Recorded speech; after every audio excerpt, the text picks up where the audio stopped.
सुप्रभातम्।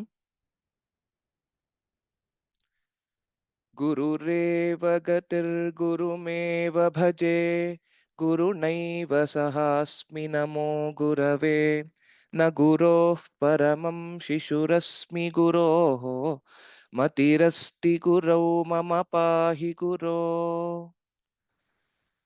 सर्वेभ्यः हार्दं स्वागतम्।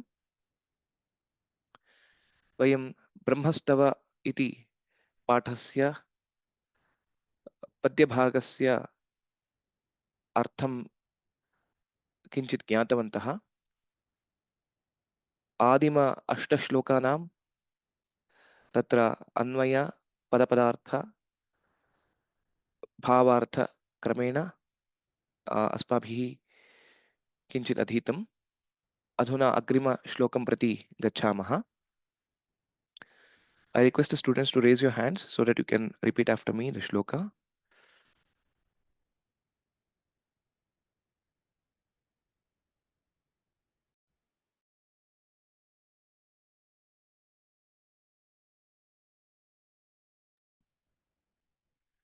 Rajani Bhagini, please repeat after me.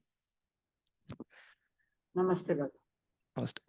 Jagadyo nirayonistvam Jagadyo nirayo nistvam jagadanto nirantakaha Jagadanto nirantakaha jagadadiranaadistvam Jagadadirnadistvam jagadisho nirishwaraha. Jagatisho nirishwaraha. Dhanyavadaha. Well recited. Vijay Kumar Mohodaya, can you please try to do the padacheda? I am not comfortable with it. Okay, Astu, no problem. Gopal Krishna Mohodaya, can you try it out? Namaste, Ram Ram Ram. Ram Ram Ram. You can please try to do the padacheda. Jagat Yonihi Yonihi Tvam Jagat Yonihi Ayonistvam. Ayonihi Tvam. Ayonihi Tvam Jagat Anto Jagadantaha. Jagat Nirantakaha Jagat Adihi Adi Anadihi. Anadihi Tvam Jagadisho Nirishwaraha. Atrapi Jagadishaha Nirishwaraha. Jagadishaha Nirishwaraha. Astu. Dhanyavadaha. Dhanyavadaha. अधुना पश्यामः पदच्छेदः कथं भविष्यति इति। जगद्योनिः अयोनिः त्वं जगदन्तः निरन्तकः जगदादिः अनादिः त्वं जगदीशः निरीश्वरः। वयं सर्वे अत्र प्रसङ्गं जानीमः यत् तारकासुरेण विप्रकृताः सर्वेपि देवाः इन्द्रादयः देवाः ब्रह्मणः सद्म गतवन्तः। तत्र ब्रह्माणम् एवम् अर्थ्याभिः श्लोकैः प्रशंसन्ति। इदानीम् अस्मिन् श्लोके ब्रह्माणम् एवं प्रशंसन्ति यत् त्वमेव सर्वस्यापि सृष्टिकर्ता जगद्योनिः। जगद्योनिः इत्यनेन जगतः सृष्टिकार्यार्थं भवानेव कारणम् इति अत्र प्रशंसन्ति। अपि च भवान् कुतः आगतः अथवा भवतः सृष्टिः कथं जातम् इति ते वदन्ति अयोनिस्त्वम् इत्यनेन त्वत्कृते अथवा त्वत्तः अन्यः किमपि नास्ति, अन्यत् किमपि नास्ति। अतः त्वं पूर्वमेव अस्ति, सर्वदा अस्ति भवान् इति तथा ते वदन्ति। जगदन्तः अपि च जगतः अन्तः अपि भवानेव अथवा त्वमेव भवसि। निरन्तकः त्वत्कृते तत्र अन्तम् एव नास्ति। अतः अनादिः अनन्तः इति तं ब्रह्माणं देवाः स्तुवन्ति। एवमेव जगदादिः, जगतः आदिः अनादिः तव कृते आदिः इति किमपि नास्ति, तव भवान् एव अथवा त्वमेव पूर्वमपि आसीत् एवम् इत्यादि वदन्ति। जगदीशः, जगतः ईशः, अपि च निरीश्वरः, भवतः अन्यः ईश्वरः नास्ति, भवान् एव सर्वस्यापि निखिलस्यापि जगतः ईश्वरः इति ते तथा वदन्ति। इदानीम् अन्वयं पश्यामः। त्वं जगद्योनिः स्वयं जगद्योनिः स्वयम् अयोनिः, जगदन्तः स्वयं निरन्तकः, जगदादिः स्वयं अनादिः, त्वं जगदीशः स्वयं निरीश्वरः इति। तत्र पदपदार्थं पश्यामः। त्वम् इत्युक्ते भवान् इति साक्षात् ब्रह्माणं तत्र सम्बोधयन्तः देवाः एवं वदन्ति। जगद्योनिः विश्वस्य उत्पत्तिकारणम्, अनन्तरं स्वयम् अयोनिः स्वयम् अकारणकः इत्युक्ते किमपि अन्यत् अन्यः भवन्तं जनितवान् इत्यादि किमपि नास्ति, भवान् पूर्वमेव अस्ति इति। जगदन्तः लोकसंहर्ता, अत्र सृष्टिस्थितिलय इति त्रयाणामपि कार्यं भवानेव पूर्णतया करोति इति देवाः ब्रह्माणं स्तुवन्ति। जगदन्तः लोकसंहर्ता, स्वयं आत्मना अथवा स्वयं निरन्तकः अन्तरहितः त्वम् इति। नित्यत्वात्, अतः सर्वदा भवान् शाश्वतः इति। त्वं भवान् पुनः जगदादिः विश्वस्य आदिभूतः, स्वयं अनादिः आदिरहितः त्वम्। एवं त्वमेव जगदीशः स्वयं निरीश्वरः, त्वं जगदीशः जगन्नियन्ता, जगन्नायकः, जगन्नाथः, स्वयं आत्मना त्वं निरीश्वरः अनियम्यः अस्ति इत्यनेन तव कृते अन्यः कोऽपि नायकः इति नास्ति, भवानेव सर्वस्यापि जगतः एव ईश्वरः नायकः इति कालिदासः देवाः एवं स्तुवन्ति इति दर्शयति। इदानीं तत्र तात्पर्यं पश्यामः। भवान् विश्वस्य उत्पत्तिकारणम्, अपि तु स्वयम् अकारणः, स्वयम् अन्तरहितः लोकसंहर्ता, स्वयम् आदिरहितः अपि विश्वस्य आदिभूतः, स्वयम् अनियम्यः जगन्नियन्ता। Thyself without a source, thou art the source of the universe. Thou without an end, thou art the end of the universe. Thou without beginning, thou art the beginning of the universe, and thyself lordless, thou art the Bhagavan of the universe. Evam bhavaneva sarvasya karanam iti devaha stuvanti. Tatra व्याकरणविशेषं पश्यामः। जगद्योनिः जगतः योनिः षष्ठी तत्पुरुषः, इकारान्तः पुंलिङ्गे अपि च स्त्रीलिङ्गे च भवति। प्रथमाविभक्तिः एकवचनम्, अयोनिः तथा एव भवति। त्वं दकारान्तः युष्मच्छब्दः, प्रथमाविभक्तिः एकवचनं। जगदन्तः जगतः अन्तः, निरन्तकः निर्गतः अन्तात् इति प्रादिसमासः भवति। अनन्तरं जगदादिः जगतः आदिः, अनादिः अविद्यमानः आदिः यस्य सः बहुव्रीहिः भवति। जगदीशः जगतः ईशः, निरीश्वरः निर्गतः ईश्वरात् इति वक्तुं शक्यते। अथवा यथा अविद्यमानः आदिः तद्वदेव ईश्वरः यस्य नास्ति इत्यपि वक्तुं बहुव्रीहिः अपि वक्तुं शक्यते। अग्रिमश्लोकं प्रति गच्छामः।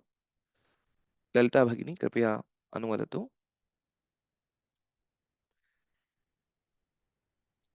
आत्मानमात्मना वेत्सि, नमस्कारम्। आत्मना आत्मानवेत्सि, आत्मानमात्मना वेत्सि, आत्माना आत्मनावेत्सि, सृजस्यात्मानमात्मना, सृजस्यात्मानम् आत्मना आत्मना कृतिना च त्वम् आत्मना कृदिना च त्वम् त्वम् आत्मन्येव प्रलीयसे। आत्मन्येव प्रलीयसे। उत्तमं, धन्यवादाः। धन्यवादः। अस्तु, शङ्कर महोदय पदच्छेदं कर्तुं प्रयत्नं करोति वा? नमस्ते महोदय। नमस्ते। आत्मना आत्मानं आत्मानम् आत्मना हम्म, वेत्सि सुजस्य हा, आत्मानम् कथं भवति? आत्मना अत्र अत्र पदच्छेदः कथं भवति? सृजसि जसि हम्म, सुजसि मानं आत्मानम् आत्मना हम्म, आत्मना कृतिना च त्वम् आत्मना एव हम्म, प्रलीयसे। आत्मना एव चेत् आत्मनैव इति भवति। आत्मन्येव आत्मनि हा, आत्मनि समीचीनम्। आत्मनि एव आत्मनि एव प्रलीयसे। प्रलीयसे। एवम्, अस्तु, धन्यवादाः। धन्यवादः। हा, अत्र यदि पश्यामः, पुनः पूर्वस्मिन् श्लोके यथा आसीत्, त्वमेव विश्वस्य कारणीभूतः अस्ति, त्वमेव विश्वस्य अथवा जगतः ईशः इत्यादि वदन्ति, तथा एव अत्र आत्मानम् आत्मना वेत्सि इत्यनेन भवतः सर्वमपि तत्र भवान् कथं कार्यं करोति, भवान् किं किं करोति इत्यादिकम् आत्मविषयं भवान् स्वयं वेत्सि, अन्यः कोऽपि ज्ञातुमपि न शक्यते। इत्युक्ते तावत् अधिकं वर्तते तव आत्मविचारः इति तथा वदन्ति। सृजसि आत्मानम् आत्मना, आत्मानम् अपि आत्मना एव सृजसि। यथा तत्र भगवद्गीतायां पार्थसारथिः अस्मान् बोधयति, उद्धरेद् आत्मनात्मानं नात्मानम् अवसादयेत् आत्मैव ह्यात्मनो बन्धुः आत्मैव रिपुरात्मनः इति।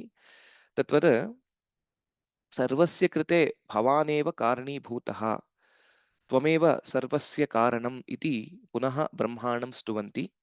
एवमेव आत्मना कृतिना च त्वम् आत्मनि एव प्रलीयसे। तव कृते सृष्टिः भिन्नः, लयः भिन्नः इति नास्ति, त्वमेव सृष्टिः त्वमेव लयः इति देवाः ब्रह्माणं स्तुवन्ति। इदानीं पश्यामः पदच्छेदः कथं भवति इति। आत्मानम् आत्मना वेत्सि सृजसि आत्मानम् आत्मना आत्मना कृतिना च त्वम् आत्मनि एव प्रलीयसे। सर्वत्र आत्मन् इति नकारान्तः आत्मन् शब्दः पुल्लिङ्गः, आत्मानम् इति द्वितीयाविभक्तिः भवति, आत्मना इति तृतीयाविभक्तिः भवति। वयं जानीमः, केवलं तत्र स्मारयामि। अनन्तरम् आत्मनि इति सप्तमी विभक्तिः भवति। एवम्, इदानीम् अन्वयं पश्यामः। त्वम् आत्मानम् आत्मना वेत्सि आत्मानम् आत्मना सृजसि त्वं कृतिना आत्मना आत्मनि एव प्रलीयसे इति पश्यामः। अर्थः कथं भवति इति पदपदार्थः। त्वं भवान् इति आत्मानं स्वस्वरूपम् आत्मना स्वयमेव वेत्सि जानाति, त्वं जानासि भवान् जानाति इति। तत्र भवद्योगे न मध्यमः इति उक्तिरस्ति। यदि भवत् शब्दस्य उपयोगं कुर्मः, भवान् अथवा भवति, तर्हि क्रियापदं तावत् प्रथमपुरुषे एव भवति। युष्मत् शब्दे एव क्रियापदस्य मध्यमपुरुषत्वं भवति। त्वं वेत्सि भवान् जानाति एवं भवति। आत्मानं पुनः स्वयम्, आत्मानं स्वयमेव सृजसि जगद्रूपेण प्रकटयति इत्यर्थः। जगद्रूपेण अत्र नकारः अस्ति, जगद्रूपेण प्रकटयति। त्वं भवान् कृतिना कृतकृत्येन आत्मना च स्वस्वरूपेण च आत्मनि एव स्वस्वरूपे एव तिरो भवति प्रलीयसे भवान् तिरो भवति इति तथा देवाः वदन्ति। इदानीं पश्यामः। भवान् स्वस्वरूपं स्वयमेव जानाति, अन्यः कोऽपि भवत् लीलां पूर्णतया ज्ञातुमपि न शक्यते। एवं स्वं स्वयमेव जगद्रूपेण प्रकटयति। अपि च भवान् कृतकृत्येन स्वस्वरूपेण च स्वस्वरूपे एव तिरो भवति। Thou art thyself in thyself, thou art or thou create thyself by thyself, thou art absorbed in thyself by thy own mighty self, and you alone knows about yourself. So evam ब्रह्मणः स्तुतिं देवाः कृतवन्तः। अग्रिम श्लोकं व्याकरणविशेषान् पश्यामः। सर्वत्र यथा पूर्वमुक्तम् आत्मन् इति शब्दः, कृतिन् इति शब्दः, सर्वत्रापि तत्र नकारान्तः पुल्लिङ्गशब्दः। सृजसि वेत्सि इति तु विदज्ञाने इति धातोः परस्मैपदी लट्लकारः मध्यमपुरुषः एकवचनं। सृजसि सृज् विसर्गे इति धातुः मध्यमपुरुषः एकवचनम्। एवं प्रलीयसे इत्यपि प्र उपसर्गसहित लीङ् श्लेषणे इति धातुः आत्मनेपदी मध्यमपुरुषः एकवचनम्। अग्रिम श्लोकं प्रति गच्छामः। रविशंकर महोदय कृपया अनुवदतु। द्रवसङ्घातकठिनः द्रवसङ्घातकठिनः स्थूलः सूक्ष्मो लघुर्गुरुः स्थूलः सूक्ष्मो लघुर्गुरुः व्यक्तो व्यक्तेतरश्चासि व्यक्तो व्यक्तेतरश्चासि प्राकाम्यन्ते विभूतिषु।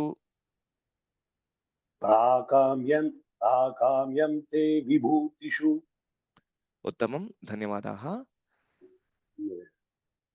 हरिन् महोदय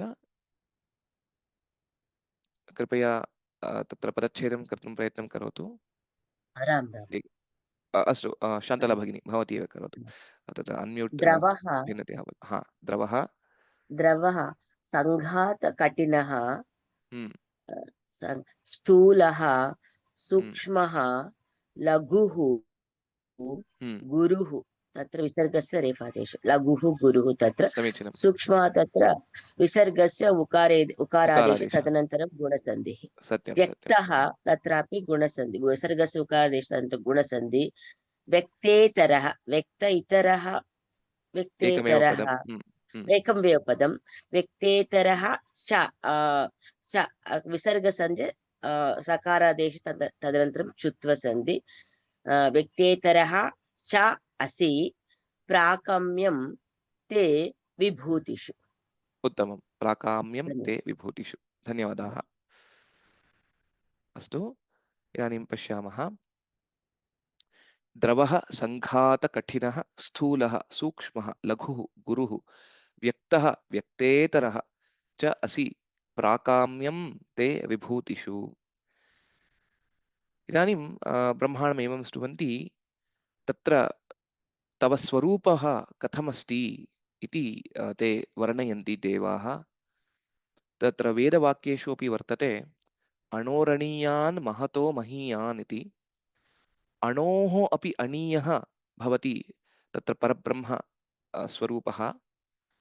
महतः अपि महान् भवति, महतो महीयान् महीयः अपि भवति तत्र परब्रह्मस्वरूपः। तद्वत् त्वं द्रवः असि, त्वं सङ्घातकठिनः असि, त्वं स्थूलः असि, त्वं सूक्ष्मः असि, त्वमेव लघुः, त्वमेव गुरुः, त्वमेव व्यक्तः असि, त्वमेव व्यक्तेतरः च असि इति देवाः वर्णयन्ति। त्वं द्रवः सङ्घातकठिनः स्थूलः सूक्ष्मः लघुः गुरुः व्यक्तः व्यक्तेतरः च असि विभूतिषु ते प्राकाम्यम्। किं भवति इति पश्यामः। द्रवः इति चेत् जलादिवत् रसात्मकः, in the form of a liquid. you manifest yourself in so many different forms.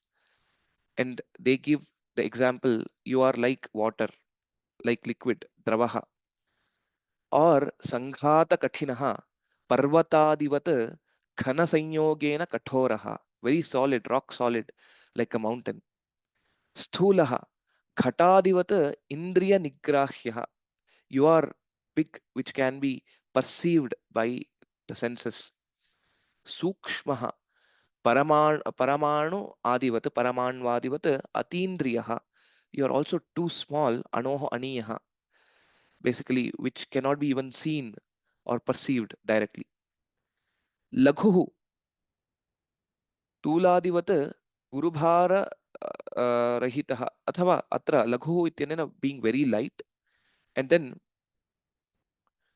अयसादिवत् भारयुक्तः, गुरुः इत्यनेन you are like iron which is very heavy, or laghu is like cotton, you can think as cotton, very light or even very heavy.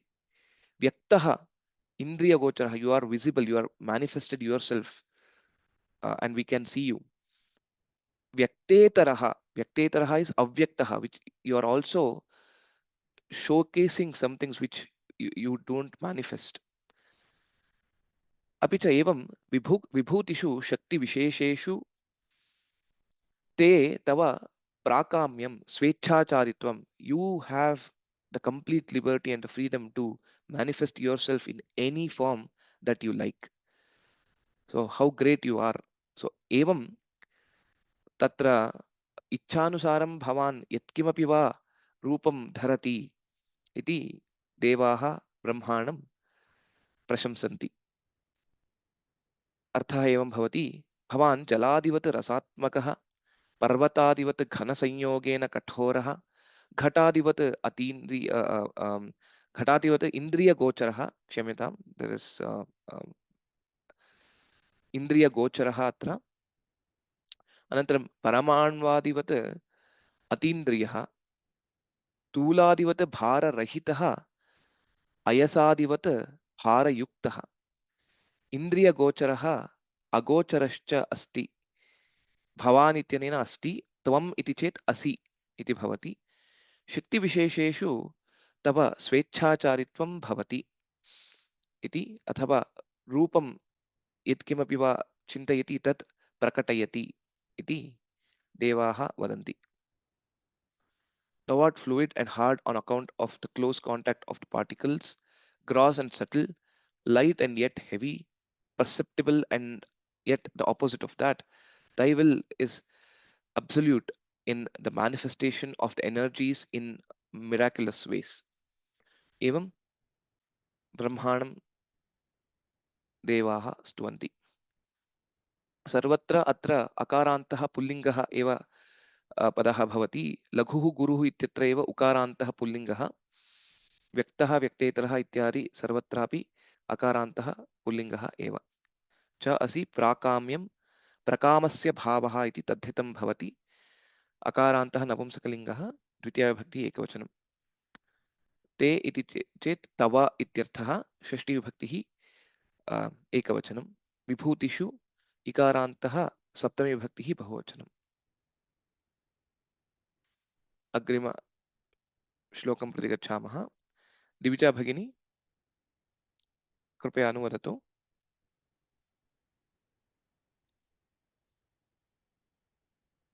उद्घातः प्रणवो यासाम् उद्घात प्रणवो यासां न्यायैस्त्रिभिरुदीरणम् न्यायैस्त्रिभिरुदीर्णं न्यायैस्त्रिभिरुदीर्ण उदीरणम् न्यायैस्त्रिभिरुदीर्णं कर्मयज्ञः फलं स्वर्गः कर्मयज्ञफल कर्मयज्ञफलं स्वर्गः तासां त्वं प्रभवो गिराम्.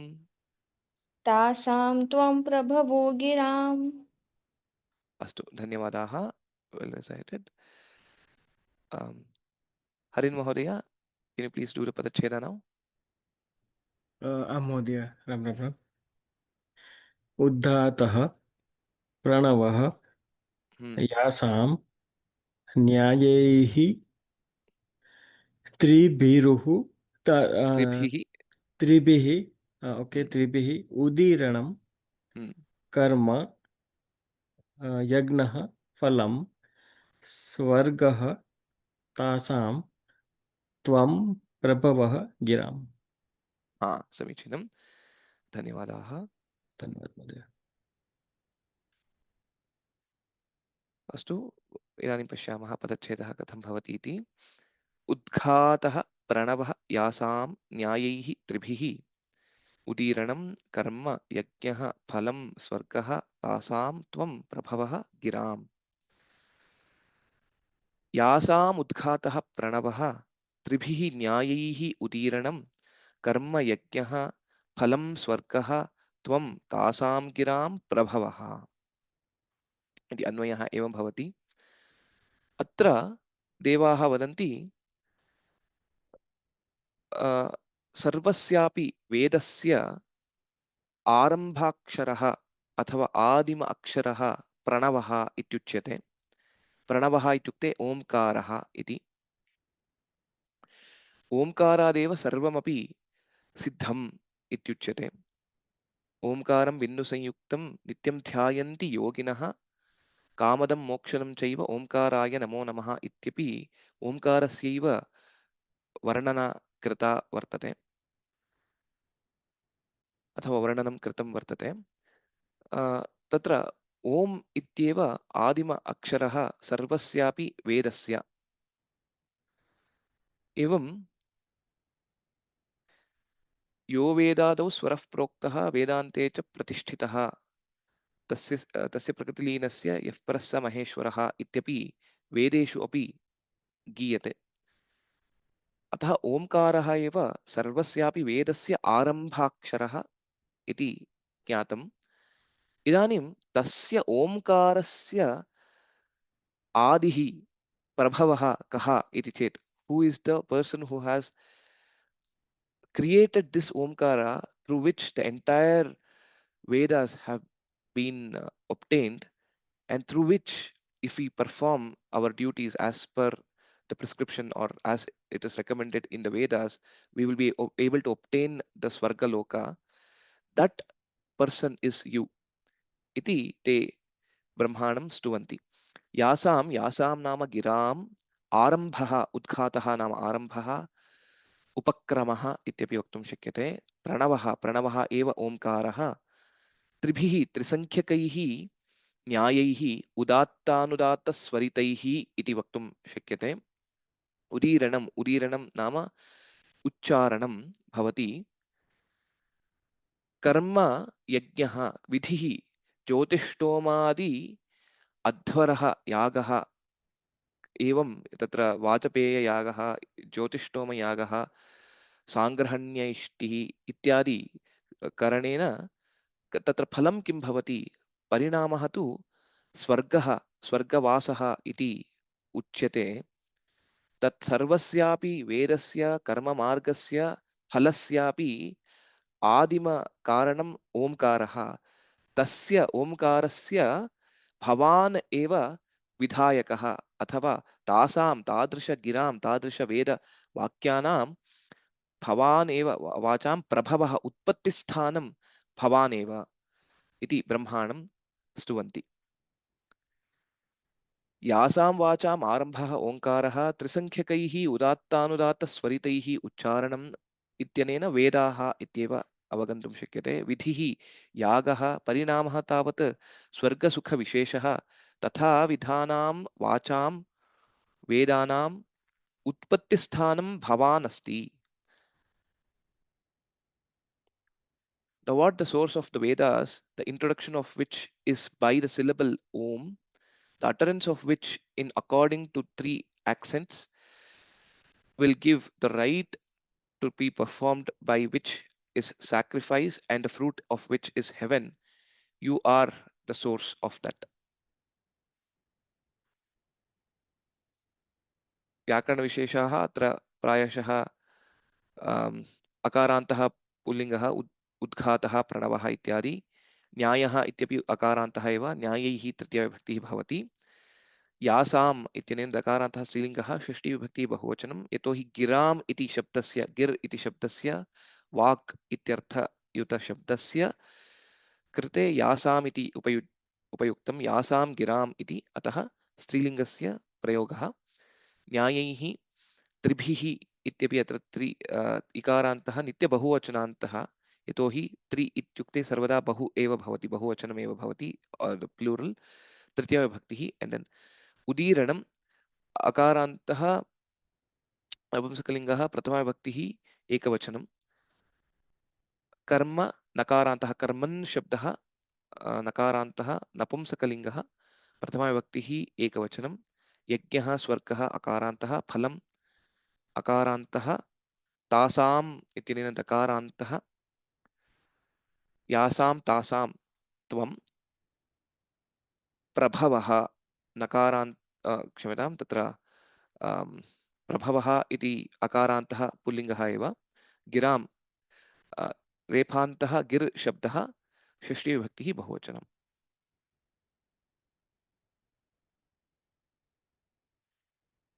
अस्तु अग्रिमश्लोकं प्रति गच्छामः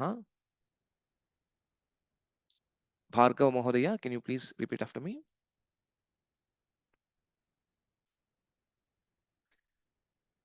त्वामामनन्ति प्रकृतिं त्वामानन्ति प्रकृतिं त्वामामन्ति प्रकृतिं पुरुषार्थप्रवर्तिनीं पुरुषार्थप्रवर्तिनीं तद्दर्शिनम् उदासीनं तद्दर्शिनम् उदासीनं त्वामेव पुरुषं विदुः त्वामेव पुरुषं विदुः त्वामेव पुरुषं विदुः। धन्यवादाः धन्यवादः। आदित्यन् महोदय तत्र पदच्छेदं कर्तुं प्रयत्नं राम राम कुर्वन्तु राम राम त्वाम् त्वाम् आमनन्ति आमनन्ति प्रकृतिं पुरुषार्थ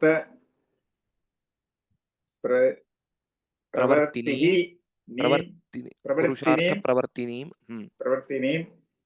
दद्दर्शिनम् उदासीनं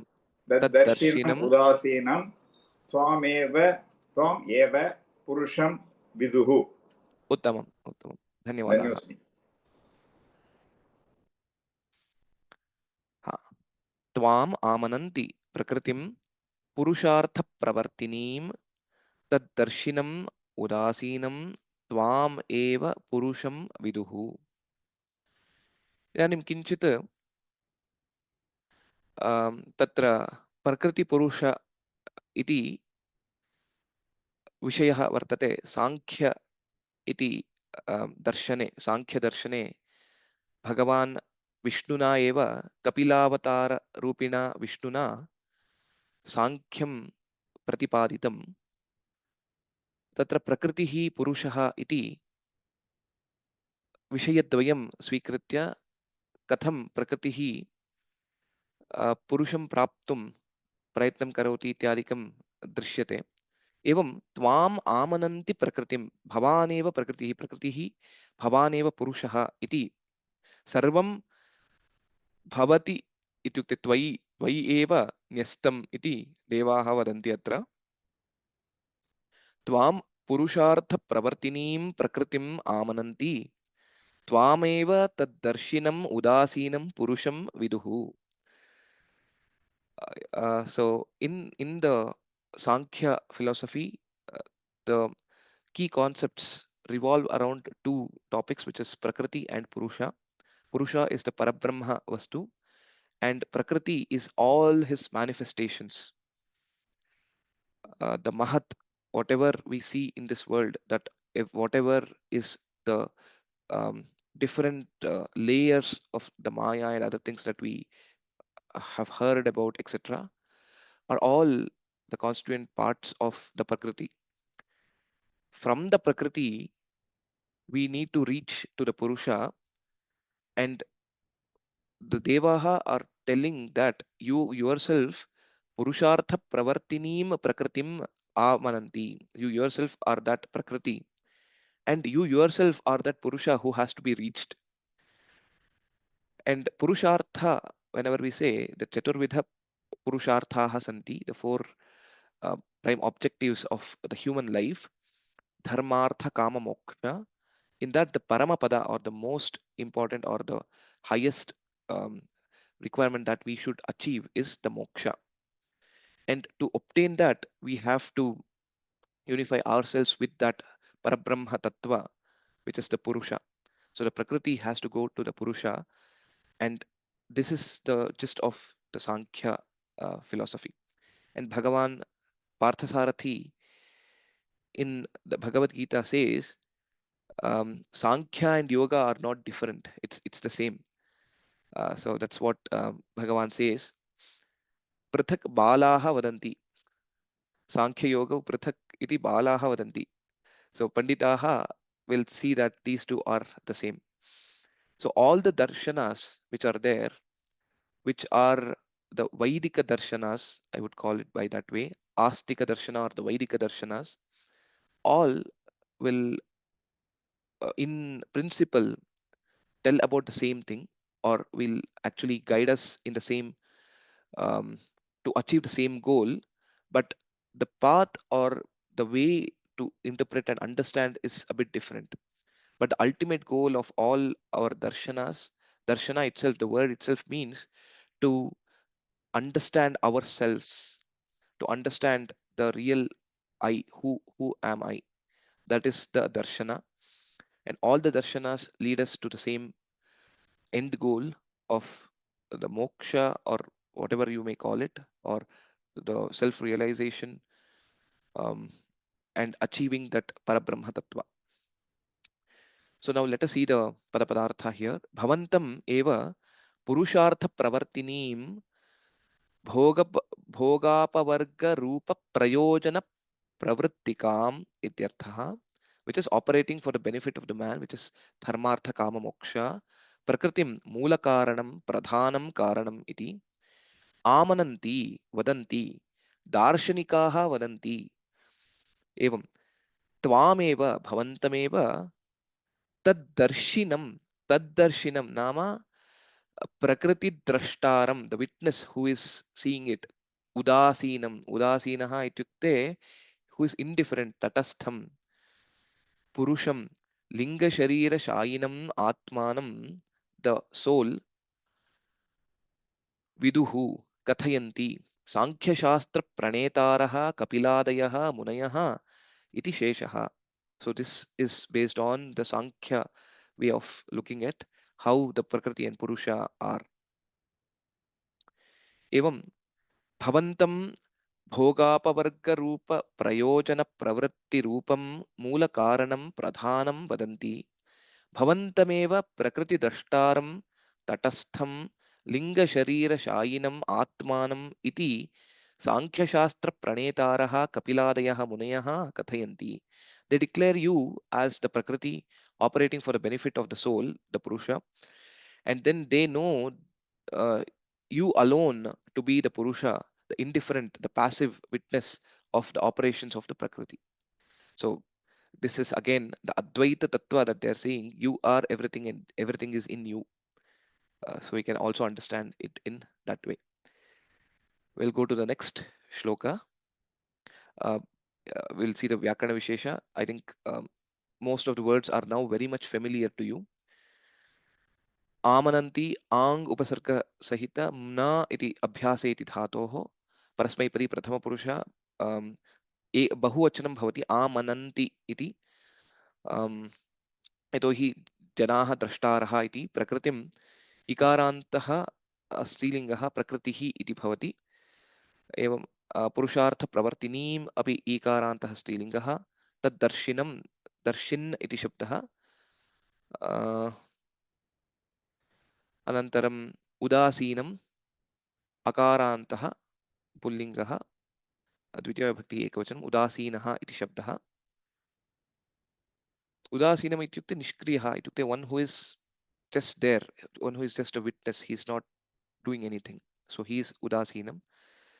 Evam twameva purusham akarantha dvitiya vibhakti ekavachanam viduhu vidajnane iti dhatoho prathama purusha bahuvachanam. Astu agrima shlokam prati gacchamaha. Ashok Mahodaya, कृपया अनुवदतु. त्वं पितॄणामपि पिता.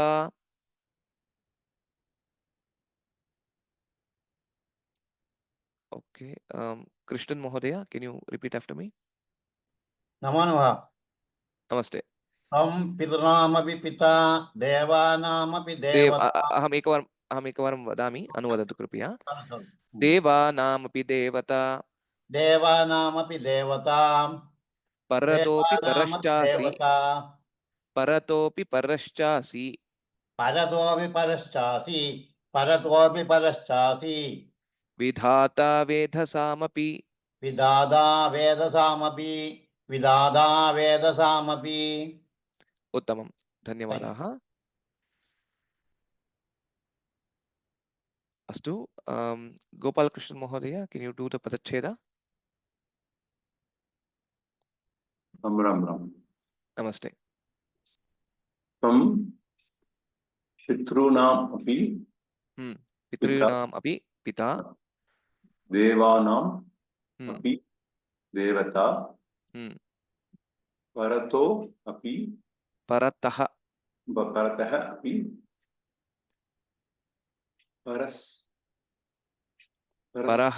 परः asi. च असि. Asi. असि. Asi. Parata च asi vidata vedasamapi. वेधसाम् अपि. अस्तु, धन्यवादाः. धन्यवादः. इदानीं पश्यामः. त्वं पितॄणाम् अपि पिता असि. सर्वत्र असि असि इति आगच्छति. एवं देवानामपि देवता, परतः अपि परः, विधाता वेधसामपि इति. त्वं पितॄणामपि पिता, देवानामपि देवता, परतोऽपि परश्चासि, विधाता वेधसामपि. तथा एव भवति अन्वयः. अत्र किं वदन्ति देवाः इत्युक्ते, त्वं भवान् पितॄणामपि पिता, रक्षकाणामपि रक्षकः, the father of the fathers iti te vadanti. Pitrinaamapi pita, one. So you are the ultimate protector of all of us iti vadanti. Devanamapi devata, uttamanam or tatra devanamapi devatanamapi devata iti vaktumapi shakyate. So you are the lord of the gods, or god of the lords, or lord of the lords. परतोपि परश्चासि, परतः अपि, उत्कृष्टेभ्यः अपि उत्कृष्टः, superior, the most superior among the superior things, or most supreme among all the great things. Paratah api paraha. Parabrahma swarupah, that's what we say, Parabrahma. So you are even beyond that. You are yourself is the greatest or the most supreme object. Vidhata vedhasam api. दक्षादीनां प्रजापतीनाम् अपि सृष्टिकर्ता. वेधाः, वेधस् शब्दः. So of even you are the creator of the creators iti te vadanti. And then इदानीं तत्र अन्वयं तत्र भावार्थं दृष्ट्वा तत्र पुनः व्याकरणविशेषं पश्यामः.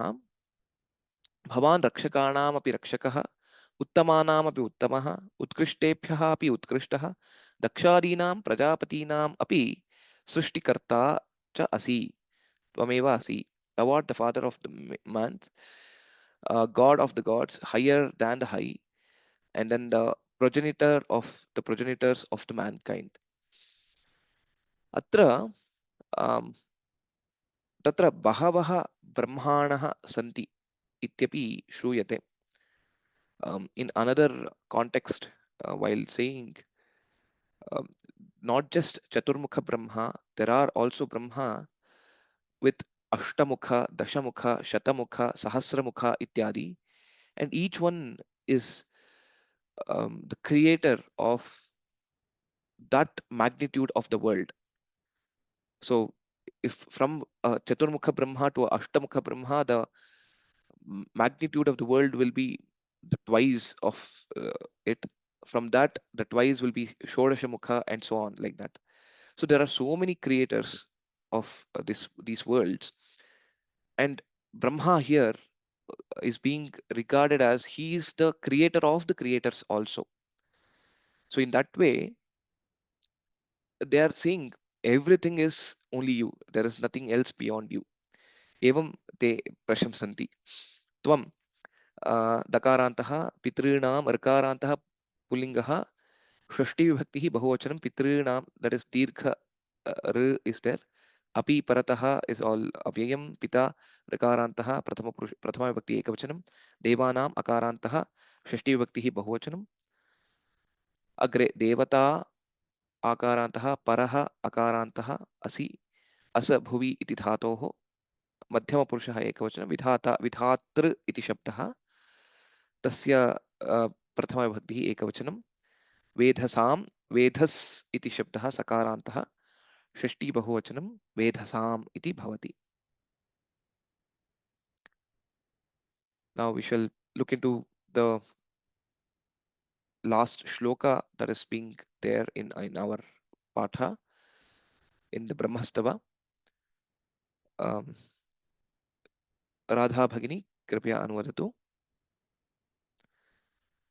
त्वमेव हव्यं होता च त्वमेव हव्यं होता च त्वमेव हव्यं होता च भोज्यं भोक्ता च शाश्वतः भोज्यं भोक्ता च शाश्वत भोज्यं भोक्ता च शाश्वत शाश्वत शाश्वत वेद्यं च वेदिता चासि वेद्यं च वेदिता चासि वेद्यं च वेदिता चासि ध्याता ध्येयं च यत्परम्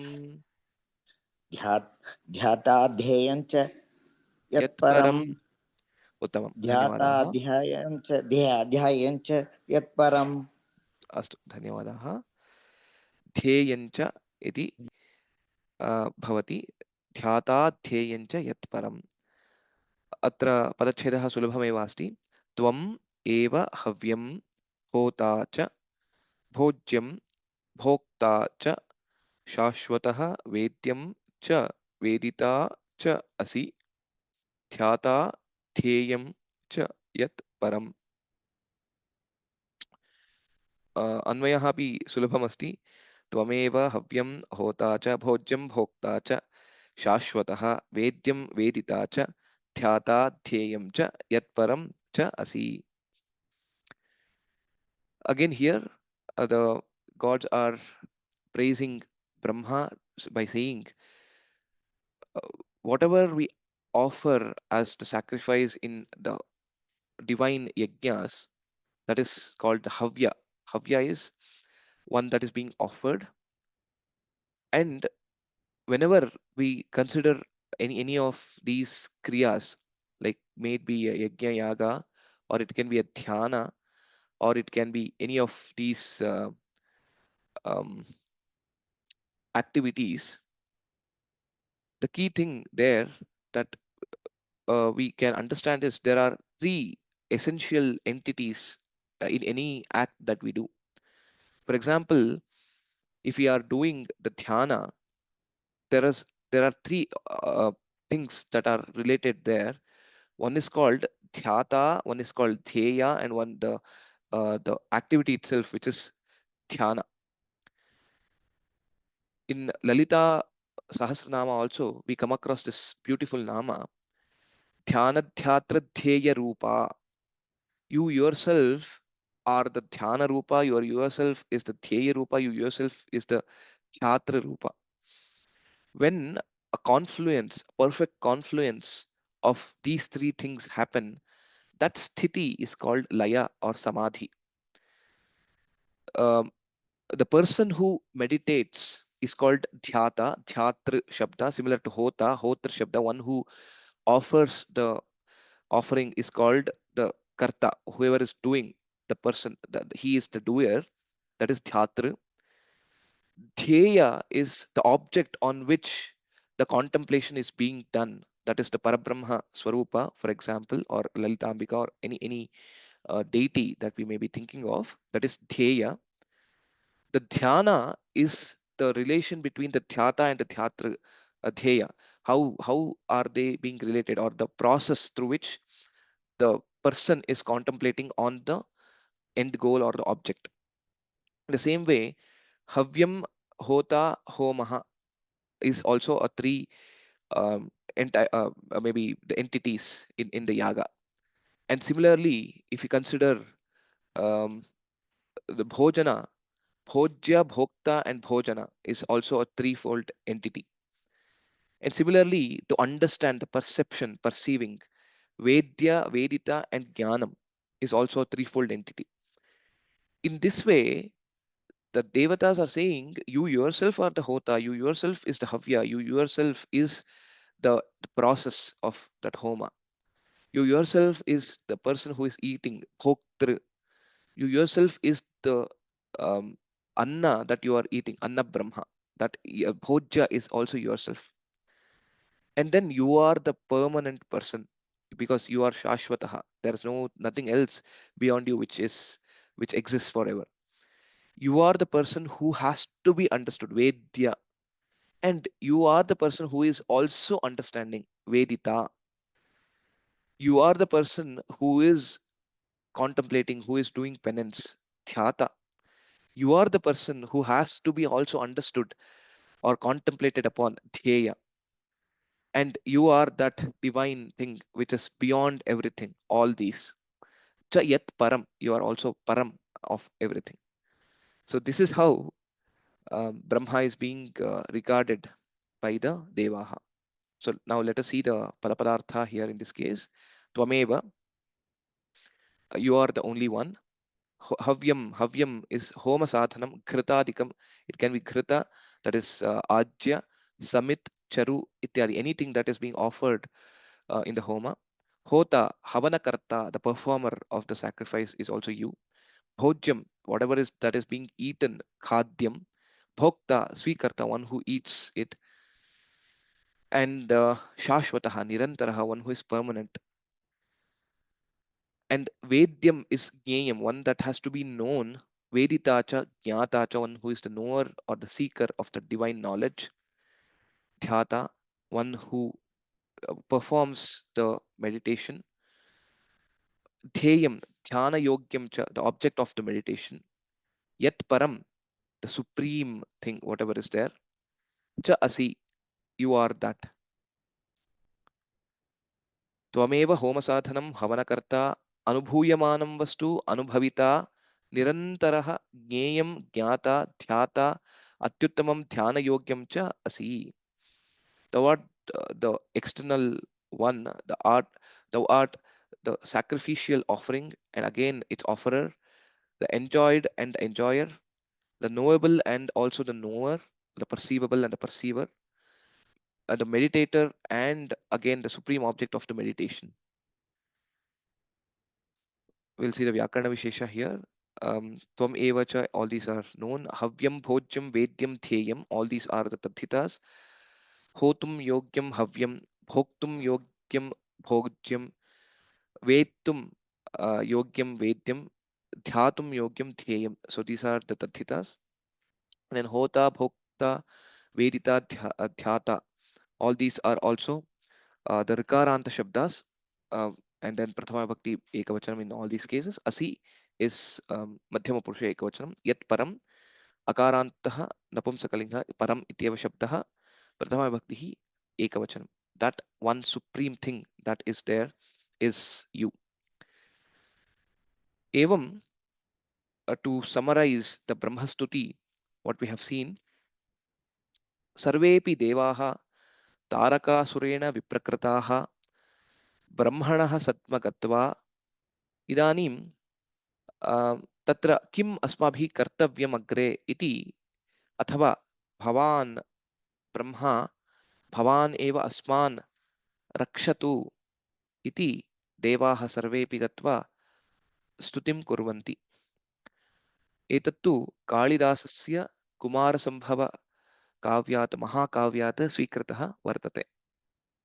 So hope you all enjoyed the meanings of these shlokas, the Brahmastavah shlokas. These are very absolutely beautiful shlokas to practice, even though this is not there for memorization per se for the exam, but a beautiful set of shlokas to meditate upon Brahma, the supreme creator. And you can practice this and do it, keep it as your parayana every day as well.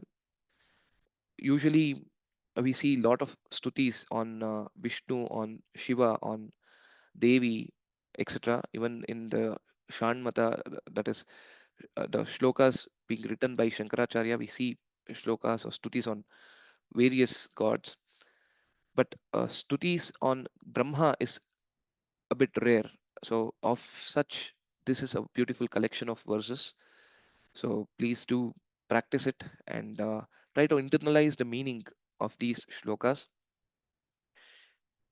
And if you see closely, in the Kavyas of Kalidasa, the Advaita Tattva just manifests the way Kalidasa interprets, puts in across his thoughts through the beautiful poems.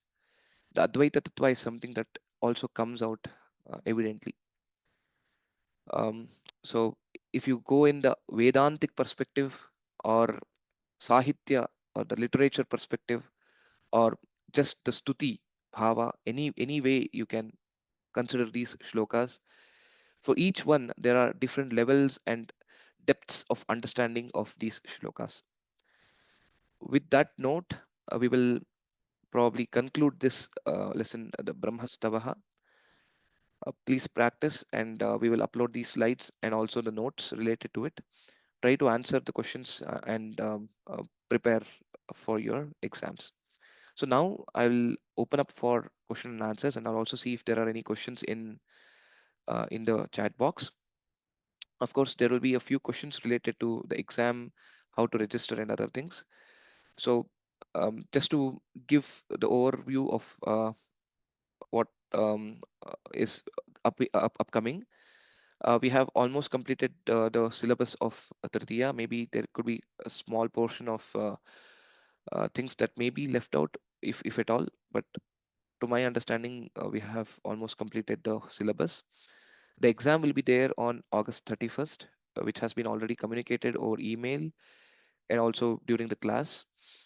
And we had rolled out one Google form to collect the names for students who are interested and who are willing to write the exam on August 31st. And we have got a couple of registrations through that Google form. We will be reaching out to those students based on the allocation of the exam center. We have, as much as possible, we have tried to see which is the nearest exam center and other things, and we are working on it. We are also uh, getting the guidance and support from Dr. Suresh sir from the Sabha to make it feasible for more students to take up the examination. There will be a prescribed examination fee that you may have to pay, and you will be provided with the details of how to make the payment and other things, and what is the fee amount, and which center you have to go, etc. All those details will be communicated. Probably this week you will have all the details available.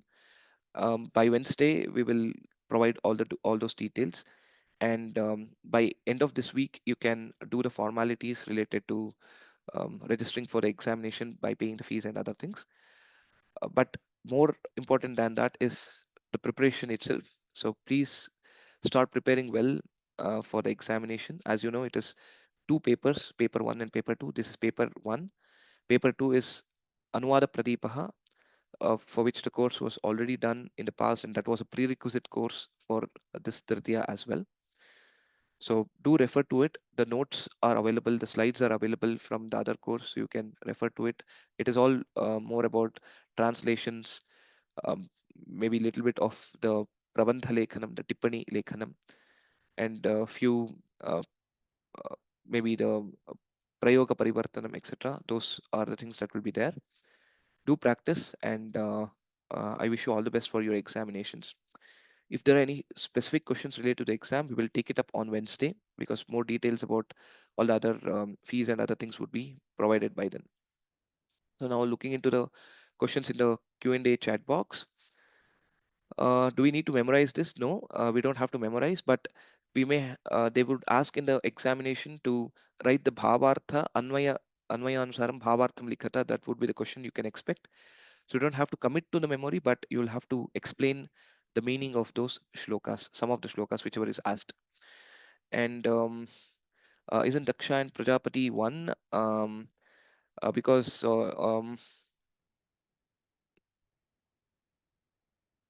okay, Vedasam api is written as Dakshadinam Prajapatinaam. Yeah. So Daksha Prajapati is also one of a Prajapati. There are many other Prajapatis who are there. And then whoever is coming in that lineage are also referred to as the Prajapatis. So in that way, you can know that there are the creators. The essence there is you are the creator of the creators. So that is the meaning there. And then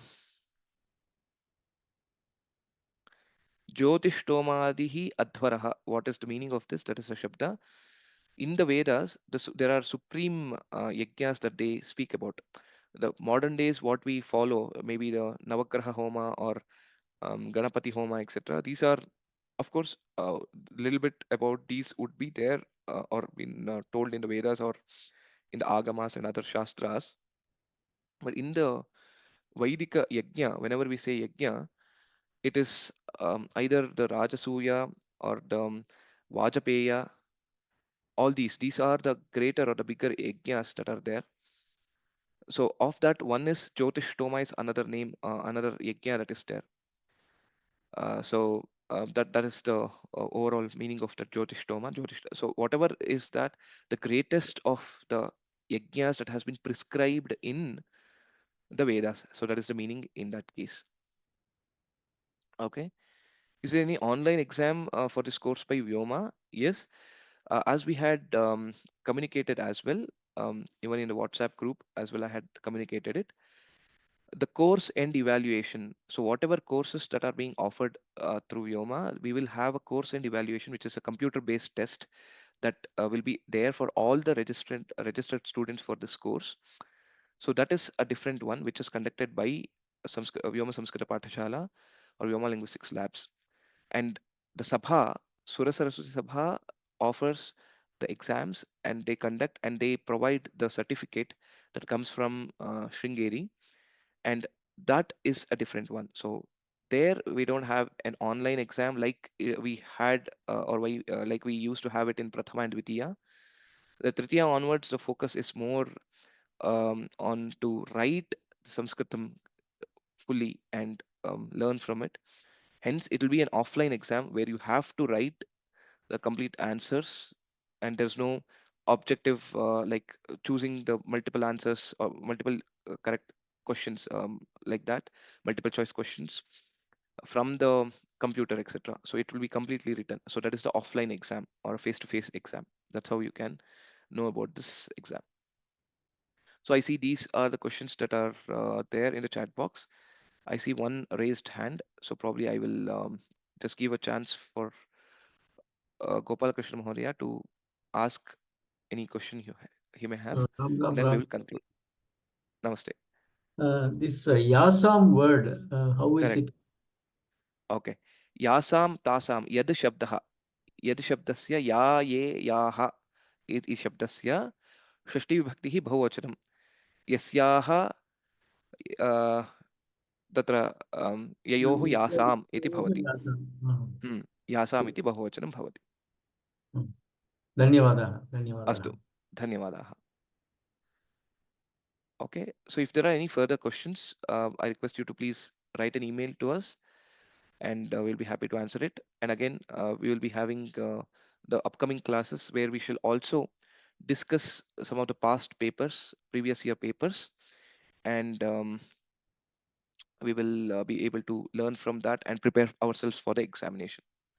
With that, we shall conclude today's class. Sarvebhyaha Ram Ram Ram. Namo Namaha. we will meet again on Wednesday. More details of the exam related to the centers, etc., will be given on Wednesday. Just wait for the information to come. So we are working with the Sabha for the feasibility for all the students to take up the examination. Dhanyawadaha.